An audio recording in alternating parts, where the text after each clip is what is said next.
Saya mengundang saudara-saudara sekalian untuk turut bersama saya masuk dalam perjalanan keseharian untuk pembentukan kerohanian kita. Di mana kita akan praktek solitude, silence, stillness, and scripture reading. Dan satu hari per minggu kita dedicate untuk bersama Tuhan. Dengan itu kita membangun ritme hidup yang baru. Shalom semua teman-teman pembelajar Bible Study kita. Apa kabar? Happy weekend everybody. Saya percaya Anda semuanya relax di weekend ini dan excited untuk belajar menjadi serupa Kristus. So I'm just excited karena saya tahu bahwa hidup kita, jiwa kita itu seperti gunung es. Ada yang kelihatan di atas permukaan, ada yang gak kelihatan yang tersembunyi. Yang bahaya itu yang tersembunyi. Karena yang tersembunyi itu yang menavigasi semua pilihan keputusan hidup kita. Dan bagaimana kita bergaul dan membangun hubungan dengan orang lain. Bagaimana kita memperlakukan sesama.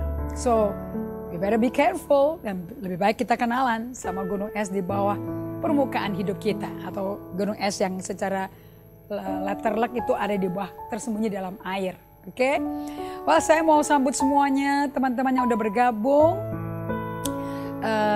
pagi hari ini untuk Bible Study. Saya mau sambut Saudari Dina Ambarsari Jakadewa. Thank you for joining. Kristianake, thank you. DDI, Deborah D. Daud dan Ima Matasyat ya. Thank you Ibu Sylvie Karuan, sudah di Sydney terus nggak pulang-pulang ini. Apa masih kembali ke Manado? Bagaimana Sydney?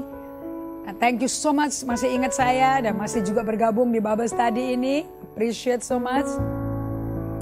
Oh Kristianika itu dari Soe ya, dari Timur Tengah Selatan Nusa Tenggara Timur Indonesia. Wow, thank you so much untuk Soe sudah bergabung. Juga halo Arin Mers, thank you untuk bergabung lagi dari Palembang. Terima kasih untuk Luciana Balubun. Ibu Luciana saya lupa dari mana ya, dari kota mana ya. Juga halo Amerika, Phoenix Arizona, Ibu Irene Tan Mujanto. Thank you so much for joining us. I hope with the new timing Anda bisa tidak kemalaman ya. And Lucius Juliandri, shalom dari Jombang. Wow. Kalau kenal Pak Edi Jombang, Gembala GKPB Jombang, kirim salam. Oke. Dan juga John Carol Tangku. Thank you so much. Bagaimana pengalaman breath prayer-nya? Is it so real? Menjadi habit? Sangat real ya. Rest hubungan pribadi dengan Bapak. Kami sudah lakukan. Wow, praise the Lord. Haleluya. Tuhan akan memiliki domba yang memiliki karakter Kristus di Japura. Karena tanpa Anda melakukan breath prayer dan mengundang setiap hari sesering mungkin hadirat Tuhan dan dibaptis Roh Kudus kembali oleh Yesus, minta aja. Okay? Dan Anda selalu datang ke Tuhan, Anda gak usah sempurna, Anda gak usah minta apa-apa. Hanya ada bersama Dia. Dia hanya kepingin ditemenin kita. Dan nanti Dia datang dan hadiratnya akan melakukan operasi ilahi. Sehingga apa yang gak suka dalam hidup Anda, Tuhan akan berkati Anda. Right? Erni Carolina, shalom. Juga Eva Lucianti. Apa kabar Ibu Juen Karel? Bayangwangi juga siap mempraktekkan breath prayer. Shalom juga kepada Niklas Mutiara. Boleh kasih tahu dari kota mana? Dan salam hangat dari Jakarta kepada tempat dingin di NTT, di arah Bajawa, kepada Pendeta Peter Paju, GBI Rock dari Bajawa. Thank you, kirim salam juga dong ke Ruth Made, kepala sekolahnya. Dan juga kapan-kapan saya bisa kenalan dengan istri Pak Peter Taju dan jemaatnya. Oke? Dan thank you. Jolly sudah siap melayani semuanya. John Carroll sudah siap belajar. Thank you untuk Yen, Ibu Triani dari Sorong. Siap praktek juga dong ya, seperti Jayapura. Breath prayer. And who do we have here? Amos Eng Mongleng. Shalom. Thank you. Amos dari mana? Dari kota mana? Boleh kasih tahu? Teguh Suprianto, shalom juga, salam bergabung lagi, salam belajar. Dan biar roh muridnya Yesus ada di kita ya. Ibu Ratna, thank you so much sudah bergabung kembali. Ibu Feni, thank you so much. Dan juga Saor Manalu. Lebih bagus Ibu pakai bahasa Manado supaya orang lebih lebih mengerti kali ya. And Midin At, shalom, salam kenal, dari kota mana? Dan Gabriel Jembu, saya lupa nih dari kota mana, Kupang kah? Halo Switzerland, Ibu Carup Anik, thank you untuk Pak Andika dan Ibu Acing, thank you Ibu Teresa Meles, Ibu Feni, praktek semua kita ya. Kak Jono Gunardi, boleh kasih tahu kenalan dong dari kota mana ya? Dan juga Ibu Lina Pasaribu, thank you so much Ibu Lina Pasaribu, saya lupa deh dari kota mana. Dan Rosalia Berliana Esperanza, wow, like to get to know you. Where are you contacting us from? And Ali Healing, Sabat Shalom, Yesua memberkati, thank you. Dari kota mana Ali Healing? Dan mungkin itu bukan namamu ya. Alfred Muaja juga shalom, dari kota mana? And thank you untuk Miki Elit, shalom. Ibu Miki Elit dari mana? Thank you so much. Siska Juliana, thank you udah bergabung lagi. Eti, haleluya. Eti dari kota mana? Ali Healing, kita kasih tahu ya dari kota mana ya. Dina Risani, angkat ya. Dari kota mana? Salam kenal ya. Joyce Erni juga salam kenal. And thank you John Carol Antangku untuk sharingnya, apa yang Anda dapat dan Anda menerima pewahyuannya. Thank you Inge, kita akan mendengar kesaksian hidupmu juga. Well, kita akan segera mulai pembelajaran Alkitab kita ini. Saya minta Alkitabnya ada, catatannya ada. Karena apa yang dibagikan ini kalau nggak dipraktekin percuma. Dikhotbahin juga percuma. Saya bisa sharing sebagai kesaksian hidup karena pengalaman pribadi. So saya mau semua ini menjadi pengalaman pribadi. Come, kita masuk ke dalam solitude and silence. Kita bikin jiwa kita mengalami silence and stillness. Dari Hillsong, Darlene Check menyanyikan lagu Still. Kita akan menemukan rest bagi jiwa kita dengan kita masuk ke dalam hadirat Kristus. Are you ready? Hide me now under your wing. Cover me in your mighty hand. When oceans rise and thunder soar, I will soar with you above the storm. Father, you are king over the flood. I will be still, know you are God. Mari kita find rest. Find rest, my soul, in Christ alone. Know His power in quietness and trust. When the oceans rise and thunders roar, I will soar with you above the storm. Father, you are king over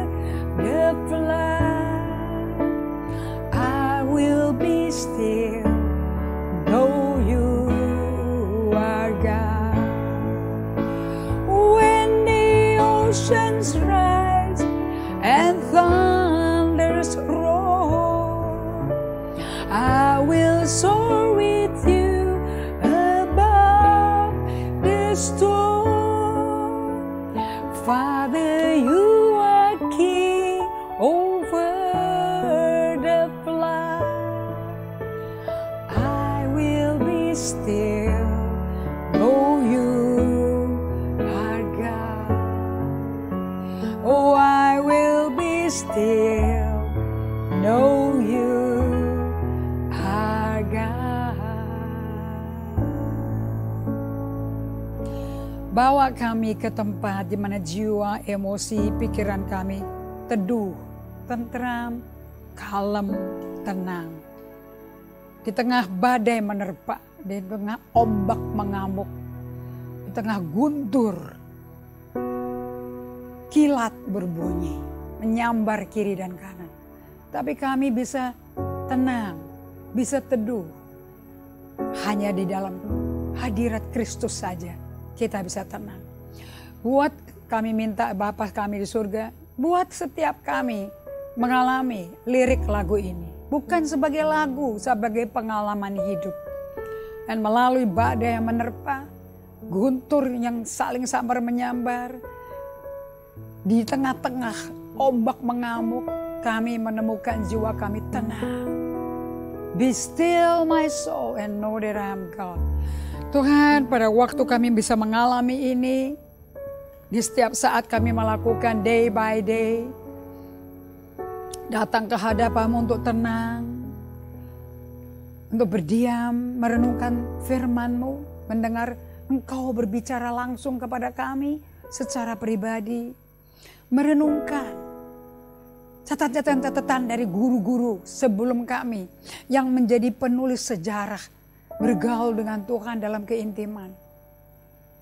Aku berdoa dan juga renungan dari Peter Scazzero, orang yang masih hidup dan masih bisa dikontak, masih bisa bertemu.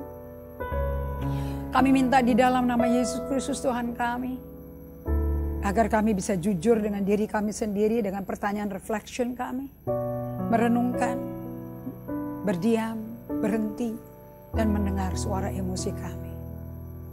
Bapa, itulah suara hati kami. Emosi kita adalah suara jeritan hati kita. Terima kasih ya Bapa. Aku berdoa di dalam nama Yesus Kristus. Tuntun kami Roh Kudus. Bimbing kami sepanjang pelajaran ini. Kami berikan hormat, pujian, kemuliaan hanya bagi-Mu. Dalam nama Yesus Kristus Tuhan kami. Amin. Alright. Kita masuk ke dalam pelajaran kita. Bagaimana hidup seperti Yesus dengan tidak pernah emosinya gegabah, napas terengah-engah, tersendat-sendat, ngos-ngosan, karena mesti lari kiri, lari kanan, because there's just too many things to do. Tangan kita, piring kita kepenuhan, saudara-saudara. Oke? Nah, tapi bagaimana Yesus bisa menyelesaikan tugas Bapaknya, menyelesaikan dosa dan kutuk keturunan, itu bisa diselesaikan dalam waktu 3 jam di kayu salib. Dengan perjalanan hidup 33 tahun. Dan tidak pernah Yesus itu lupa jadwal, lupa janji sama orang, kelewatan, bahkan gak kontak sama sekali. Dan kewalahan, tergesa-gesa. Yesus gak pernah ngalami itu loh. Atau dia gak pernah batalin meeting, gak pernah. Pokoknya udah 1 hari itu jadwalnya diatur oleh Allah Bapa. Dan semua itu dilakukan dengan rapih, tanpa tergesa-gesa. Anda bisa lihat di Matius 11 ayat 20 sampai ayat 30. Bagaimana Yesus dari menegur sesuai perintah Bapaknya. 3 kota yang gak mau bertobat. Kemudian meledak dengan ucapan syukur kepada Bapaknya. Karena Bapaknya dan anak itu kalau kerja itu dinamikanya luar biasa. Dan itu kelihatan di semua orang. Dia senang sekali semua muridnya melihatnya itu. Kemudian dia bersyukur sama Tuhan. Dan kemudian dia berempati. Dia bisa ngomong sama orang banyak dengan hati lembut. Dengan lemah lembut. Jadi dari marah ke orang tertentu, ke kota tertentu, kemudian ke Bapaknya bersyukur, kepada orang banyak dia berempati. Yang terakhir kepada murid-muridnya, kepada orang banyak juga yang letih lesu beban berat, dia punya emosi peduli. Oke? Nah, kok dia bisa macam-macam orang dia ketemukan dalam jadwal beruntun, tapi dia nggak bocor emosi loh. Maksudnya amarah dari teguran ke Kapernaum, Betsaida dan Korasim yang tolak dia total, tolak Tuhan Yesus, tolak Allah Bapa. Kok nggak bisa kecepratan gitu loh. Waktu dia ngomong ke Bapak dan ngomel-ngomel ke Bapaknya, enggak. Itu ada ucap syukur karena dia udah bisa melakukan tugas Bapaknya. Kemudian dia punya roh lemah lembut, kemudian roh empati. Itu nggak ada satupun dari orang-orang itu kecipratan amarah di ayat 20-nya. Nggak pernah. Dan dia menyelesaikan tugas itu dengan perfecto. Sampai di kayu salib, dia setelah berkata, kepadamu kuserahkan nyawaku, rohku. Kemudian dia berkata, sudah selesai. Des. Rohnya diambil, dan dia tundukkan kepala. Dan kelar. Kelar menjadi apa yang dia paling benci, yaitu dosa. Kelar dia menanggung dosa kekal gara-gara jadi dosa. Namun karena dia Tuhan, kebinasaan gak ada di dalam dia. Pada hari ketiga Roh Kudus mengangkat dia keluar dari dunia orang mati. Dan dia bangkit dan hidup dan menampakkan diri 40 hari lamanya. Sehingga murid yang pada murtad, murid yang pada suam-suam kuku, murid yang pada bingung, stres. Pada kita ini 3,5 tahun udah terbentuk jadi pengikut Yesus, aliran jalan Tuhan. Kok sekarang yang kita ikutin hilang pribadinya. Ini gimana ini, kita mau ngomong apa sama keluarga, masa kita bilang ini aliran sesat. Bingung, stres, udah gitu takut dibunuh sama tentara Romawi laginya. Waduh, kacau luar biasa. Jadi mereka mengalami mental agony, sakit jiwa yang luar biasa dengan penuh ketakutan, cengkeram dia. Oke? Ini Anda mesti ngerti semua. Oke? And Petrus yang udah kembali mancing ikan lagi, padahal sudah ditinggalin untuk menjadi penjala manusia, jadi penjala ikan lagi. Dan Yesus mengetes dia untuk menjadi pengikut yang benar, pengikut Yesus. Itu yang diuji itu cuma 2 hal. 1, 3 kali ditanya ke Petrus setelah Yesus bangkit dari mati ya. Dengan Yesus menyiapkan breakfast di Danau Galilea bagi Petrus dan minta ikannya dari Petrus yang dia dapat setelah Yesus memberitahu pada dia, buang jalamu ke kanan. Oke? Jadi kejadian Lukas 5 diulangi lagi ke Yohanes 21. Ambil ikan dibakar untuk disiapin makan bagi semua muridnya. Yesus yang masak loh. Di situ Yesus berkata, do you love me? Kalau iya, gembalakan dombaku. Do you love me? Kalau iya, gembalakan dombaku. Jadi gembala kalau nggak cinta domba-dombanya Tuhan, yang jelek, yang nakal, yang brutal, yang bikin orang frustrasi, yang bikin orang sakit hati, anything lah. Gembala mencintai domba-dombanya Tuhan Yesus tanpa pilih kasih.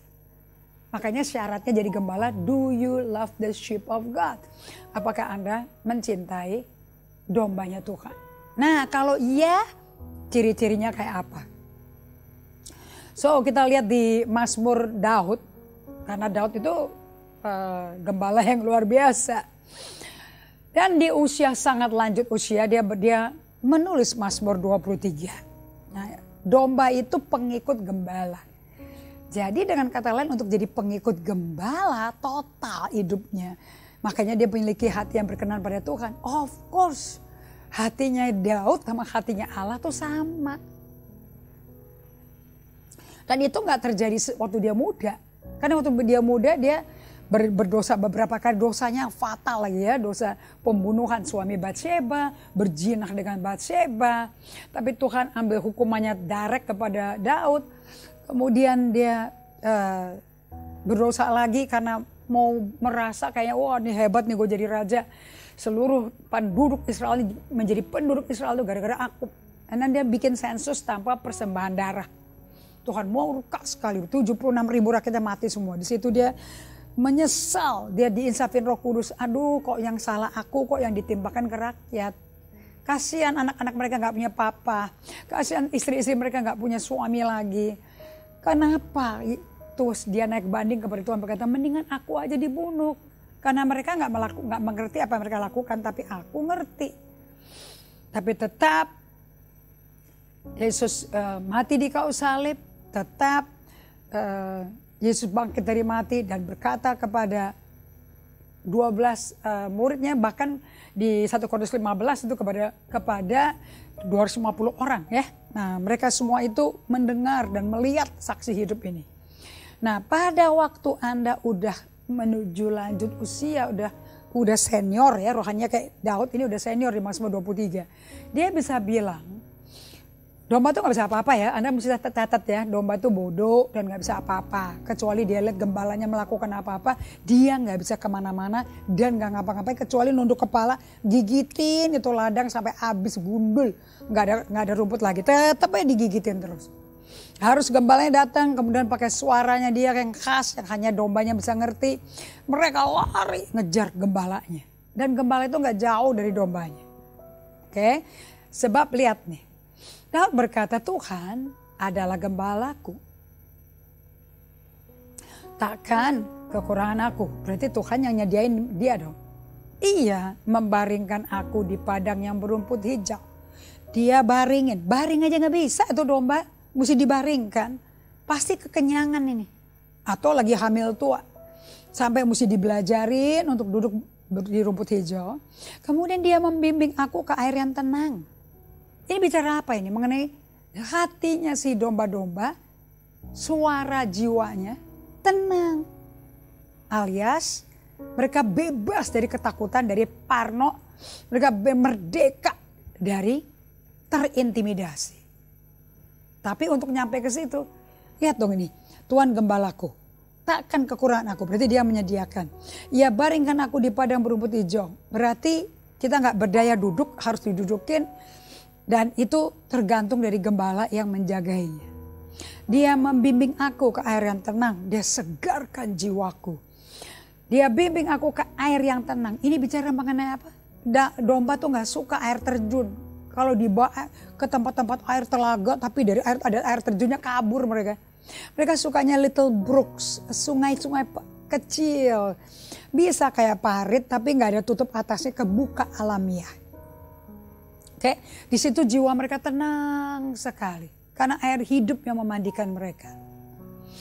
Tidak ditulis di sini, Tuhan adalah gembalaku, maka aku harus cepat berada di dekatnya dan selalu ngikutin dia. No, dalam usia senior Daud berkata, Tuhan adalah gembalaku, takkan kekurangan aku. Ia membaringkan aku di padang berumput hijau. Ia membimbing aku ke air yang tenang. Ini kata kerjanya apa nih? Dia bikin Daud gak kekurangan. 2, dia membaringkan padang gurun. 3, dia bimbing ke air yang tenang. So, bukankah kehidupannya gak pusing sama sekali? Biar teruduk-seruduk begitu ngelihat ke rumput, yang dilihat adalah mata gembalanya dan dengar suaranya. Yohanes 10:27, dombaku mengenal suaraku. Gembala upahan nggak dikenal. Dombaku percaya pada petaninya, kepada peternaknya. Oke? Nah, di sini si gembala sama domba, dinamikanya saya lihat semua video mengenai domba dan gembala. Itu si gembala nggak pernah jauh dari perkumpulan si domba itu. Oke, jadi kalau ada apa-apa dombanya bisa lari ke gembalanya. Lucu-lucu deh, sangat-sangat kemanusiaan itu domba. Bisa seperti diajak main, bisa lompat-lompat, bisa is beautiful dan bisa inget waktu kecil digedein sama siapa. Tidak ditulis di Mazmur 23, Tuhan adalah gembalaku maka harus aku cepet-cepet. Bukan domba yang uber-uber setengah mati kepada gembalanya. Gembalanya panggil dulu, langsung mereka datang. Tapi dipanggil dulu sama gembalanya. Nah, berapa dari Anda mengetahui bahwa gembala ternak domba tidak pernah lari-lari? Di daerah itu, di Lukas 2 ayat 8, di daerah itu ada gembala-gembala yang tinggal di padang menjaga kawanan ternak. Mereka pada waktu malam, di daerah itu ada gembala-gembala yang tinggal di padang menjaga kawanan ternak mereka pada waktu malam. Di malam-malam pun para gembala gimana? Tinggal duduk di padang menjaga kawanan ternak mereka sampai malam. Nah, berapa dari Anda mengetahui bahwa gembala ternak domba tidak pernah lari-lari? Dari Lukas 2 ayat 8. Kan dikatakan gembala yang tinggal di padang menjaga kawanan ternak mereka pada waktu malam. Jadi waktu semuanya bobo, si gembala dombanya Yesus ngapain? Melek dan duduk dengan tenang. Supaya kalau ada penjahat, ada serigala berbulu domba, kita tahu. Jadi gembala itu hidupnya setiap harinya betul bersamaan dengan dombanya. Tidak pernah satu berbeda kapal, selalu sama-sama, selalu berdampingan. Oke?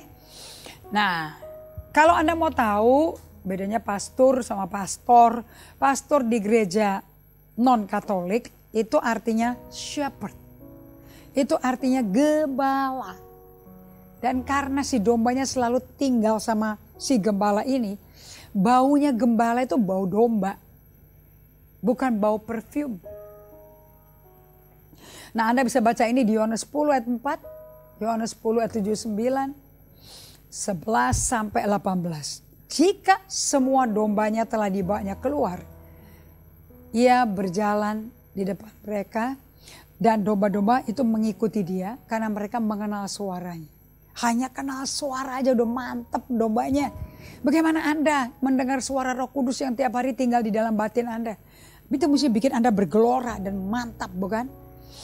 Jadi jika semua dombanya telah dibawanya keluar, ia berjalan di depan mereka dan domba-domba itu mengikuti dia karena mereka mengenal suaranya. Garis bawahi kata mengenal suaranya. Dan kata Yesus sekali lagi, aku berkata kepadamu, sesungguhnya akulah pintu ke domba-domba itu. Sebelum aku, semua orang yang datang sebelum aku adalah pelacur, pencuri, perampok, dan domba-domba itu tidak mendengarkan mereka. So kata Yesus sekali lagi, aku berkata kepadamu, sesungguhnya aku pintu ke domba-domba itu. Tapi orang yang datang sebelum aku, itu pencuri, itu perampok. Dan domba-domba itu tidak mendengar mereka. Jadi ada gembala yang sejati, ada gembala palsu. Gembala yang sejati sudah datang sebelumnya, dan dia adalah pintu ke domba.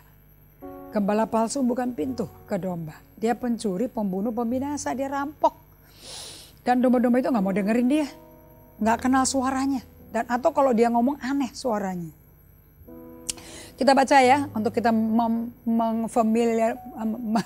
mengakrabkan pendengaran kita, pikiran kita, perasaan kita dengan gembala yang sejati.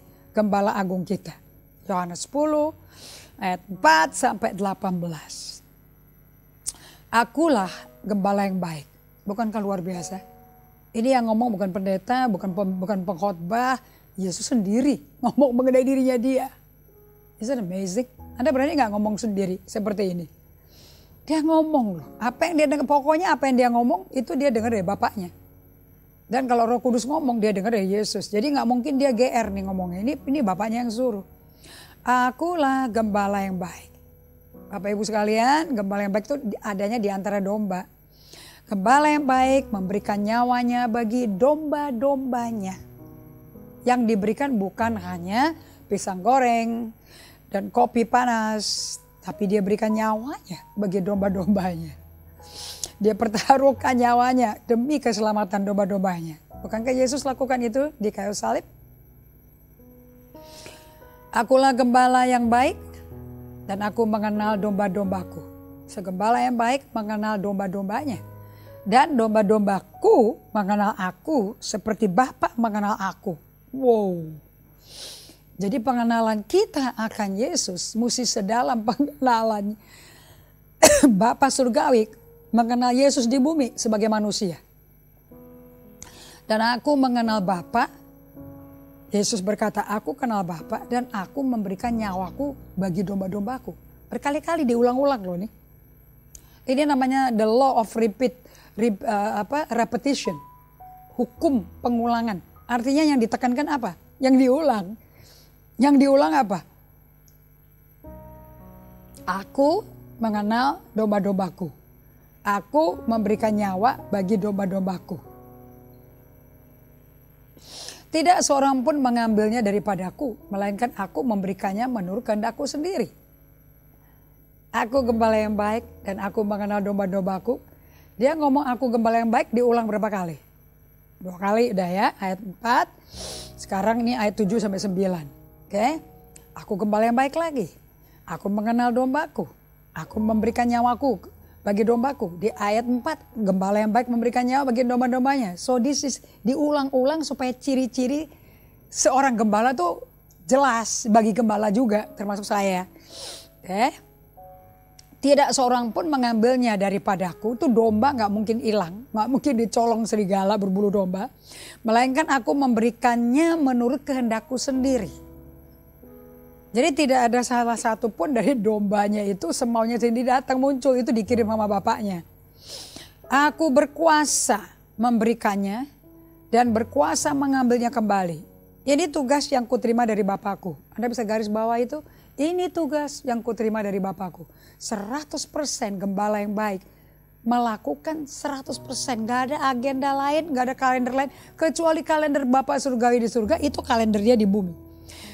Di bumi ada tekanan dari pemerintahan Romawi, melalui ditekan oleh orang-orang ahli Taurat, Farisi, Saduki.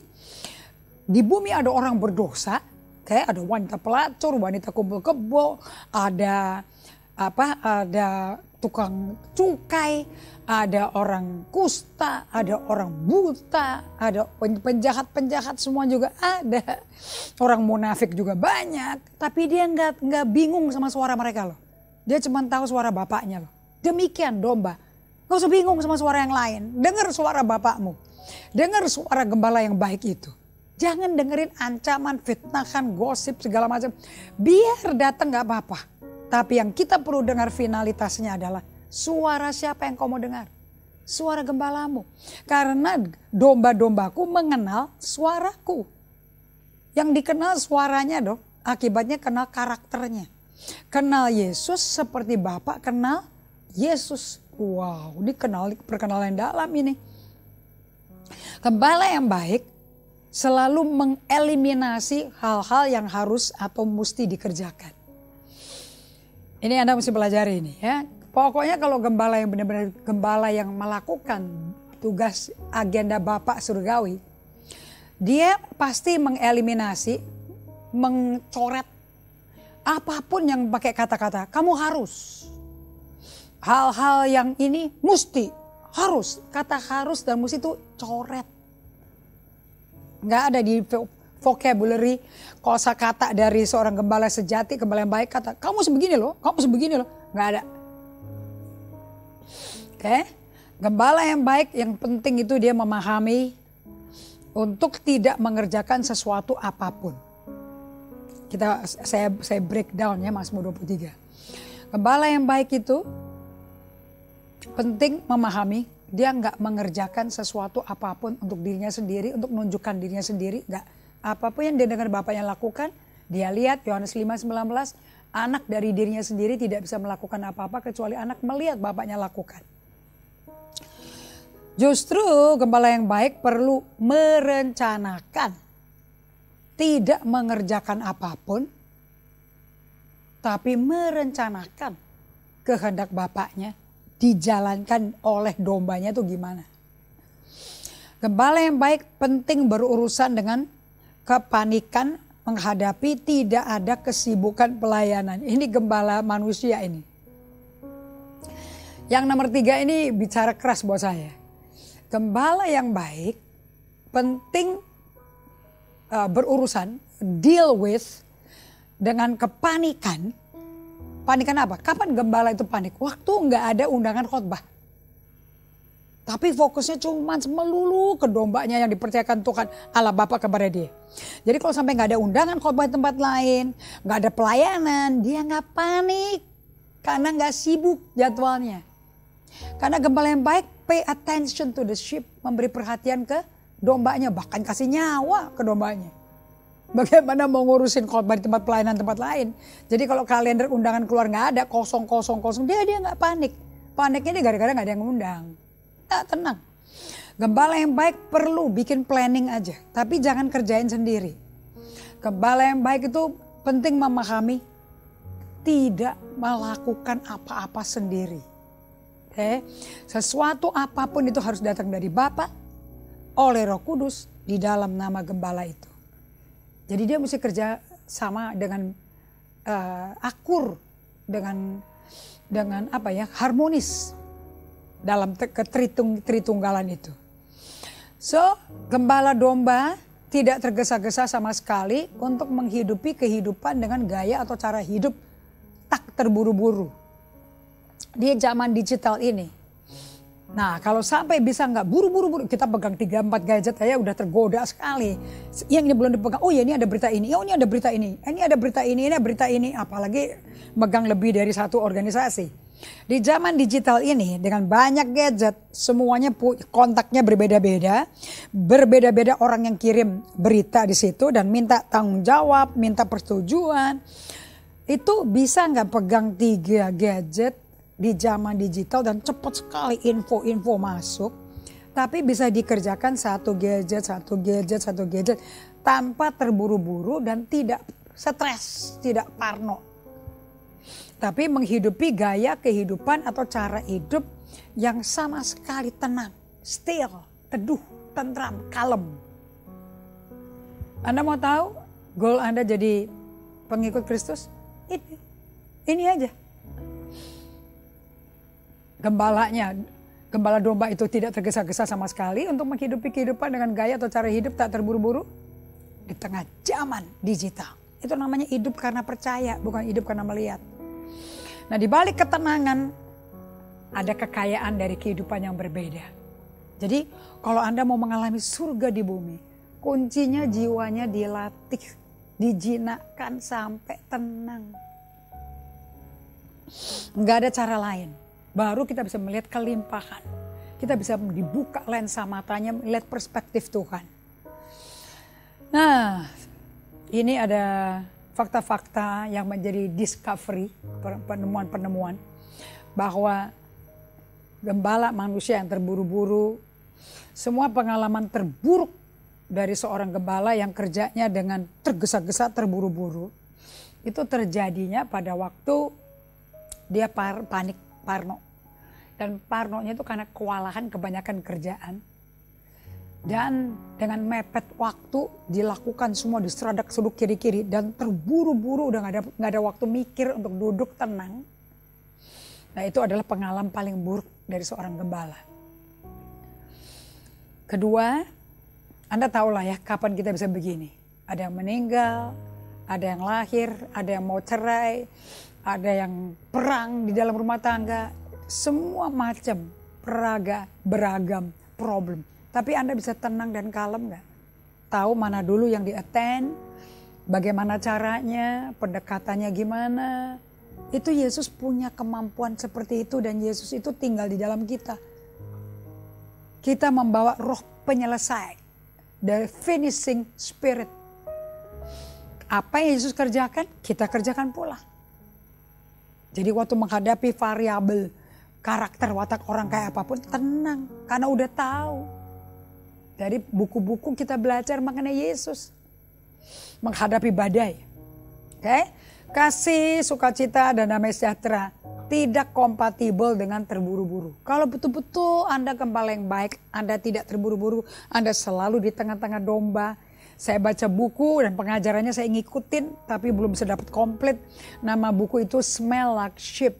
Baunya seorang gembala itu kayak dombanya. Nah, kalau Anda bisa hidup di antara dombamu dan mengasihi setiap domba yang nakal, yang pincang, yang cacat, yang buta, kayak yang kakinya lebih pendek satu, yang lumpuh belakangnya, atau yang sempurna, yang gagah, pejantan satu, atau yang bulunya subur sekali sampai bisa menghasilkan kekayaan bagi peternaknya, tuannya. Tapi semua itu bisa dihasilkan. Namun tidak ada kasih, sukacita, dan damai sejahtera. Dombanya belum hidup yang sehat, gembalanya belum baik, belum melakukan tugas yang benar. Kalau betul-betul tugasnya penggembalaan dilakukan dengan benar, kasih, sukacita, damai sejahtera pasti jadi buahnya. Karena hidupnya gak tergesa-gesa, gak kewalahan. Pemakaian gadget smartphone, memencet HP-nya rata-rata 2.617 kali, maaf ya, bukan kalau tapi kali per hari.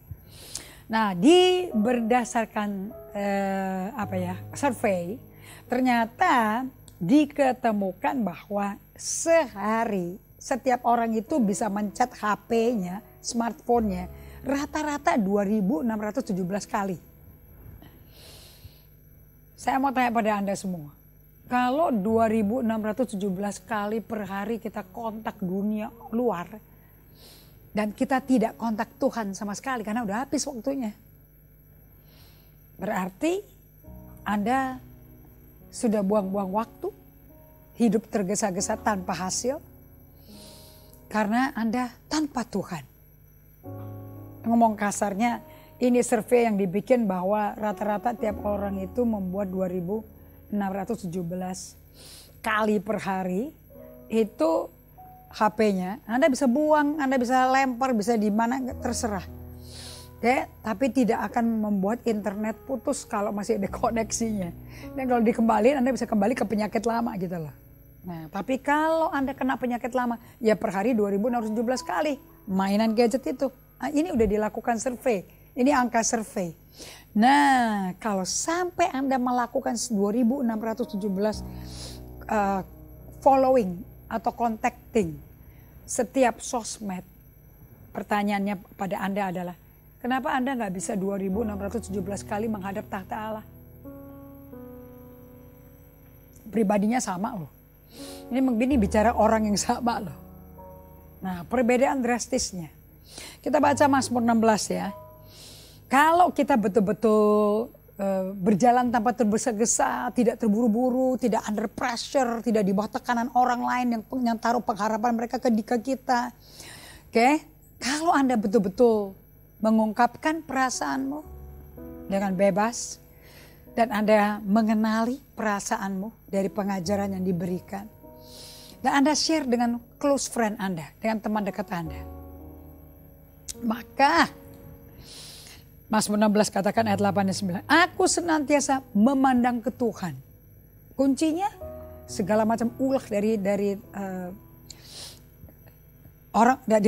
orang-orang asing, dari maling-maling yang masuk ke kandangnya dombanya Tuhan, lompat bukan lewat pintu, sebab pintunya adalah Yesus. Jadi gak semua orang yang mau terima Yesus itu berarti mau Yesus jadi pintu gerbangnya menuju kehidupan kekal. Saya berharap Anda dan saya mau. Oke, aku senantiasa memandang kepada Tuhan. Berarti ini di tengah peperangan, si Daud berkata, aku matanya senantiasa di daerah, di wajahmu, karena ia berdiri di sebelah kananku, aku tidak akan goyah. Sebab itu hatiku bersuka cita dan jiwaku bersorak-sorak, bahkan tubuhku akan diam dengan tentram.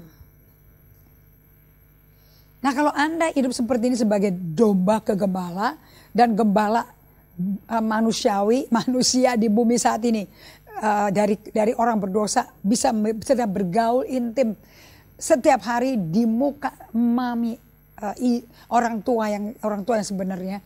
Kalau kita bisa tenang seperti ini sampai ke Bapa surgawi, kita juga bawanya ketenangan, tubuh aja diam dan tentram. Maka Anda itu bukan tipe gembala yang kamu harus begini, kamu mesti begitu, nggak bisa. Karena Anda mencintai domba dan mau taruh nyawa Anda. Jadi caranya memodelkan kepada orang-orang bawahan kita bagaimana? Dengan menjadi teladan. Bagaimana jadi gembala? Seperti Yesus. Oke, so bagaimana sih kualitas hidup kita jika kita menyentuh pribadi Allah sesering mungkin dan sebanyak kali kita menyentuh gadget kita. Kalau setiap hari kita dengan beberapa gadget melakukan penggunaan gadget itu 2.617 dari perhitungan survei. Nah, seperti Anda bisa tik masuk ke dalam gadget, bisa nggak tik keluarnya firman, tik keluarnya lagu rohani, tik berdiam di kaki Tuhan. Kalau tidak, Anda nggak bisa tentram, tubuhnya Anda nggak bisa diam. Nah, ini yang nggak bisa diam nih tubuhnya. Tubuhku diam, tapi jiwanya Mazmur. Nah, kalau kualitas Anda seperti Mazmur 16 tadi, oke? Bagaimana kualitasnya kita jika kita menyentuh pribadi Allah sesering mungkin? Yang disentuh tuh pribadi Allah loh. Dan sebanyak kali kita bisa sentuh gadget kita juga. Nah, nanti kan Anda akan lihat peralihannya dari 2.617 sosmed terus yang dipencet ke bagian otot untuk bisa bergaul dengan Tuhan. Itu lebih tinggi, lebih akrab. Dan Anda bisa memakai waktu sebanyak untuk ke gadget, Anda pakai untuk ke kehendak Tuhan, di hadapan hadirat Allah. Kalau sama, saya jamin, terlalu jamin deh, Anda akan terima hadirat Dia dan firman-Nya adalah roh dan hidup. Anda akan dibasuh, dibersihkan, dan Anda pasti akan menjadi bait-Nya Allah, tempat roh Allah berdiam. Nanti pada waktu Anda di bumi udah biasa melepaskan kepemilikan rumah kita dan memberi kepada pengurus hartanya Tuhan, baru Anda bisa mengalami tenang dan tentram. Nah, jadi caranya Anda bisa merdeka dari kecanduan jalan mikir cepat. Tidak mungkin tambah bayar harga. Semuanya ada harga yang mesti dibayar. Dan harga yang mesti dibayar itu saya dengerin Andrew Womack, saya dengerin Jentezen Franklin, saya dengerin Bill Johnson, saya dengerin Cindy Jacob, saya dengerin semua hamba-hamba Tuhan dan yang tak ternama sampai yang paling terkenal. Jujur saya lebih suka yang gak punya nama. Mereka mengajarkan bahwa global pandemic COVID sedang diizinkan Tuhan Yesus Kristus untuk kita kembali kepada jalannya Tuhan. Jadi global pandemi COVID ini memang Tuhan izinkan, tapi bukan Tuhan yang bikin loh. Cuman Tuhan izinkan. Tapi Anda bisa tidak terpapar sih kalau Anda mengikuti protokol kesehatan dari pemerintah. Global pandemi COVID-19 ini sampai jam ini masih ada yang terpapar. Ini bukti bahwa Tuhan Yesus mau kita rest. Mau kita istirahat kepada jalannya Tuhan. Nah, kalau tidak, nggak mungkin bisa. Bahkan Rasul Paulus juga tulis kok di perjanjian baru, di suratnya kepada jemaat Efesus.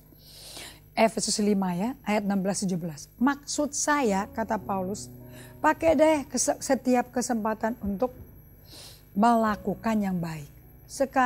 Karena sekarang adalah zaman yang penuh kejahatan. Bagus sekali ini. Paulus menulis surat kepada penatua Efesus, tentunya Timotius. Maksud saya gini loh, pakai deh setiap kesempatan untuk melakukannya baik. Karena sekarang adalah zaman yang penuh kejahatan. Anda nangkep kan maksudnya ya? Di zamannya Paulus saja setiap hari itu hari kejahatan. Dan orang-orangnya santai-santai aja. Karena mengklaim Tuhan pelindungku, Tuhan perisaiku. Pantas aku akan tenang semua kan. Dan semua ini akan beres. Ternyata tidak ada satu yang beres. Oke, hidup yang sembarangan, buru-buru, panik adalah hidup yang tidak kenal Tuhan. Jadi di suratnya Paulus kepada Timotius, pakai dong kesempatan ini untuk melakukan yang baik. Karena seorang pun adalah zaman yang penuh kejahatan. Anda ulangi sekali lagi Efesus 5, 16-17 dari terjemahan TSI. Ingat kita hidup di tengah-tengah masa ini. Kerajaan penuh kejahatan, kerajaan iblis tentu. Ayat 17, oleh sebab itu jangan hidup sembarangan ya. Tapi rapih di jalurnya Tuhan, di tracknya Tuhan. Berjalan langkah demi langkah. Tapi usahakanlah supaya kamu mengetahui apa yang Tuhan mau untuk kamu lakukan. Oleh sebab itu janganlah hidup sembarangan. Tapi usahakanlah supaya kamu mengetahui apa yang Tuhan mau. Kalau Anda orang Kristen yang memproses gunung esnya Anda kepada Tuhan. Alias Anda bawa semua tekanan batin, tekanan di emosi kita. Tekanan hati segala macam. Bawa ke Tuhan itu dan hirup hadiratnya dan lepaskan problem itu. Karena kita tinggal di zaman penuh kejahatan. Anda mau tahu bagaimana Anda tahu ini roh jahat apa rohnya Yesus. Ini dapat dilakukan dengan baik semasa pandemi ini. Anda akan melihat dirimu dikotakin. Keterbatasanmu dilihatin. Nanti di situ kau menangkan jiwa. Dengan apa yang ada di dalam diri Anda. Anda berikan kepada orang itu. Kalau Anda sudah berada di hadirat Tuhan, tentu Anda bawa hadiratnya Tuhan. Karena hubungan dengan Tuhan tidak bisa disantaikan. Karena ini udah akhir zaman. Oke. So, setiap Anda dan saya mestinya ketawa adanya pandemi ini, karena itu untuk kita kembali kepada Tuhan. Alias kita akan mengerjakan apa yang penting di hari zaman ini di tempat dunia yang paling gelap, paling jahat. Apakah kita kabur, melarikan diri, atau kita berdiam dan bersyafaat? Nah, akan tiba saatnya saudara-saudara, semua jemaat Tuhan akan kembali seperti kebiasaan dulu sebelum ada COVID-19.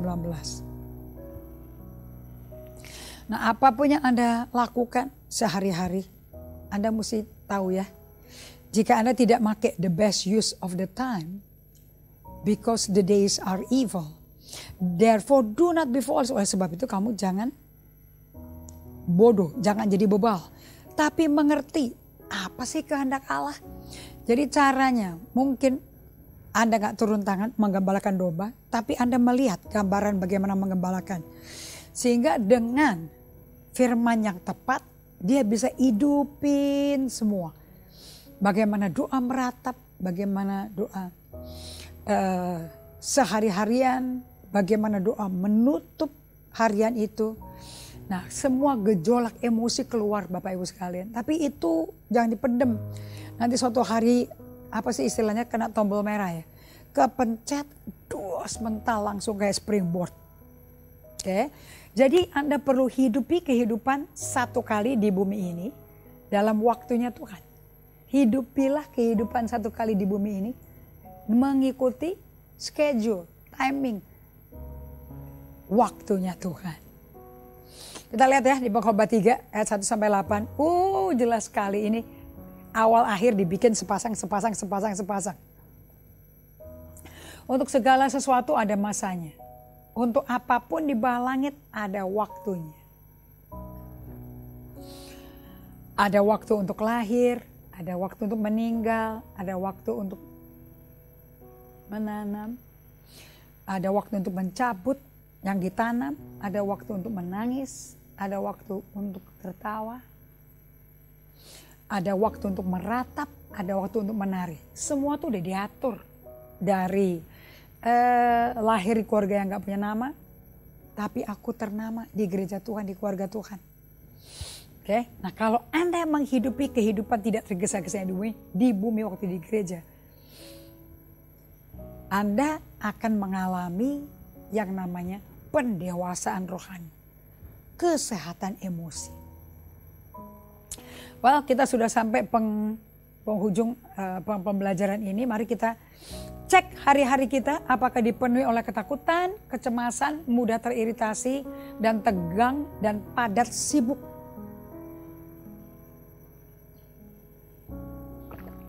Tanpa sadar ya, kita telah melemparnya nyawa kita ke dalam dunia hurry. Dunia terburu-buru, cepet, tergesa-gesa gitu loh. Nah, ini Anda bisa tahu yakin Anda udah kelempar masuk ke dunia hurry dengan cara Anda cek aja hari-hari Anda. Apakah dipenuhi oleh ketakutan, kecemasan, mudah teriritasi, tegang, dan padat sibuk. Yang apakah Anda pernah duduk diam untuk mendengar jiwamu bicara? Kalau didengarin baik-baik Anda akan tertolong. Ingat, Roh Kudus, napas Allah ada di perutnya Daud karena dia lahir baru. So pagi hari ini saya mengundang Anda menerima undangan agung dari Raja Mulia kita yaitu Yesus Kristus. Ambil napas dalam-dalam, letakkan smartphone Anda jauh-jauh. Izinkan hati Anda dikurangi kecepatannya, jangan mikir yang enggak. Kita mau menghadap Raja segala Raja, Tuhan segala Tuhan. Izinkan Allah mengatur seluruh dunianya Anda. Ayo, saya mengundang Anda semuanya. Terima undangan agung dari Raja Mulia, dari Yesus Kristus kita. Tuhan akan buka pintu gerbang supaya kemuliaannya keluar. Saya ambil dari Mazmur 24. Tuhan yang mempunyai bumi serta segala isinya dan dunia serta yang diam di dalamnya. Sebab dialah yang mendasarkan di atas lautan dan menegakkannya di atas sungai-sungai. Siapakah yang boleh naik ke gunungnya Tuhan? Siapa yang boleh berdiri di tempatnya yang kudus? Orang yang bersih tangannya dan murni hatinya, yang tidak menyerahkan dirinya kepada penipuan dan yang tidak bersumpah palsu. Dialah yang akan menerima berkat dari Tuhan dan keadilan dari Allah yang menyelamatkan dia. Itulah angkatan orang-orang yang menanyakan dia, yang mencari wajahnya. Ya Allah Yakub, Selah. Jadi Anda akan jadi orang yang bersih kalau Anda mencari Tuhan. Nah lihat ini, oleh sebab itu, angkatlah kepalamu, hai pintu-pintu gerbang. Terangkatlah kamu, hai pintu-pintu yang berabad-abad, supaya masuk Raja Kemuliaan. Siapa itu Raja Kemuliaan? Tuhan jaya dan perkasa. Tuhan perkasa dalam peperangan. Angkat kepalamu. Oh, yaitu pintu-pintu gerbang. Iyo terangkatlah hai pintu-pintu yang berabad-abad. Raja Kemuliaan masuk. Siapa dia itu Raja Kemuliaan? Tuhan semesta alam. Dialah Raja Kemuliaan. Agungkan, puji nama dia. Hari ini juga sebagai penutup, Tuhan mau mengundang Anda. Terima Raja Kemuliaan itu. Raja yang agung itu. Yesus Kristus. Ambil napas dalam-dalam. Hirup hadirat Tuhan. Letakkan semua gadget. Matikan semua gadget dan hanya fokus ke Tuhan. Anda tidak akan kerasa 2 jam 3 jam berlalu. Dan Anda akan mengalami transformasi pekerjaan Tuhan. Karena dia hadir bagi Anda. Raja mulia. Oke. So saya mau Anda bisa mengundang hidup tak tergesa-gesa seperti Yesus. Dengan penuh ucapan syukur. Anda akan lepas dari ketakutan, kecemasan, mudah teriritasi, tegang dan padat sibuk. Sibuknya padat banget ya, tanpa sadar. Kalau Anda terus begitu, Anda lempar nyawa Anda ke buru-buru. Anda ternyata Carl Jung berkata orang terburu-buru itu orang sakit. Sakit jiwa. So, angkat wajahmu. Sambut Raja mulia. Dan Anda akan mengalami kesembuhan. Itu butuh dengan tenang, diam, solitude, silence, and stillness. Mazmur 37 ayat 7a. So saya undang Anda semuanya kita masuk ke hadirat Tuhan supaya menemukan kelegaan, istirahat dalam kasih-Nya yang sempurna. When the oceans rise and thunders roar, I will soar with you above the storm. Father, you are king over the flood. I will be still and know you are God. Saya suka bagian ini. Find rest my soul in Christ alone. Di situ Anda akan know His power. And how? In quietness and trust. When the oceans rise and thunders roar, I will soar with you above the storm. Father, you are king over any flood, but I will be still and know you are God. I will be still and know you are God. Kapan lagi Anda bisa mengenal Tuhan kecuali di tengah badai, penderitaan, kesusahan, terjepit. Tapi Anda bisa tenang jiwanya karena udah latihan, doa bernapas, tarik napas. Sehingga setiap kali Anda melakukan pernapasan dalam irama napas, Anda juga berirama dalam hadirat Tuhan. So saya undang Anda semua yang kepingin bisa belajar semua ini. Buku dari Ruth Haley Barton's Sacred Rhythm. Kontak toko buku kami atau tulis di komen, kita akan bantu Anda. Anda kalau bisa, saya rasa ini udah ada bahasa Indonesianya.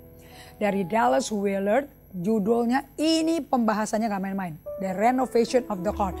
Pada waktu Anda tenang, diam di hadiratnya, tidak terburu-buru. Tuhan mau melakukan renovasi interior, hidup interior kita. Atau hati kita. Dan dari John Mark Comer, bukunya The Ruthless Elimination of Hurry. Hurry itu, ingat dikatakan oleh Carl Jung, itu adalah penyakit jiwa. Jadi orang yang tertekan, depresi itu orang yang nervous, oke? Nervous wreck udah, karena panik. So miliki, dan semua ini bisa Anda pelajari dengan enak kalau Anda selesaikan pengalaman berjalan mengenali gunung esmu. Itu kuncinya, Anda bisa menemukan damai sejahtera. Kita berjumpa lagi di hari Kamis jam 7 sampai jam 8. Jangan lupa kita ketemu lagi. Dan kalau Anda butuh bantuan buku-buku ini, Anda bisa dapat keterangannya dengan dengan menulis permintaan Anda dalam komen. God bless you.